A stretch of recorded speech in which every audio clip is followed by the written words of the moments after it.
आभार हूं अपने दोनों चीफ मिनिस्टर्स का कि इन्होंने बिल्कुल मेरे साथ चले हैं, मेरा साथ दिया है। हमने फैसला यह किया है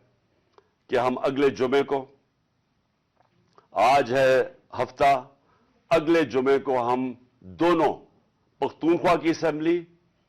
डिसॉल्व कर देंगे और पंजाब की असेंबली डिसॉल्व कर देंगे, और उसके बाद हम इलेक्शन की तैयारी करेंगे। और उसके बाद हमारी जो 100 गालिबन 23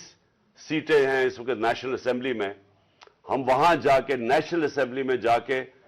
स्पीकर के सामने हम खड़े होकर कहेंगे कि हमारे रेजिग्नेशन एक्सेप्ट करो। ये ड्रामे ना करो कि चुन चुन के 8 जो इन्होंने पहले हमारे साथ किया था, इन्होंने बजाय हमारे बाकी रेजिग्नेशन एक्सेप्ट करने के, इन्होंने 8 सीटें चुनी। ये जो बड़ा करप्ट यानी मॉरली करप्ट इलेक्शन कमीशन है, इसने नवाज शरीफ के साथ बैठ के 8 सीटें चुनी जो हमारी सबसे कमजोर सीटें थी, जिनमें बड़ी कम मार्जिन से हम जीते थे, और जिधर पीडीएम का वोट दुगना था हमारे से उस इलेक्शन के अंदर। अब ये अवाम देखे किधर, आज एक बाशऊर अवाम है, बेदारी आई हुई है हमारी कौम में।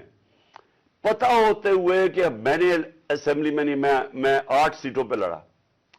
पता होते हुए कि मैंने असेंबली में नहीं जाना, उसके बावजूद मेरी कौम ने मुझे सारे 8 की 8 सीटों पे जिताया, 7 सीटों पे जिताया। और एक जो कराची के अंदर सीट थी, जरा वहां देख ले, वो इलेक्शन कमीशन को वो धांधली नहीं नजर आएगी जिस तरह इन्होंने पूरी स्टेट मशीनरी इस्तेमाल की और वोट बाहर फेंक दिया, जो हर बार इस्तेमाल करता है।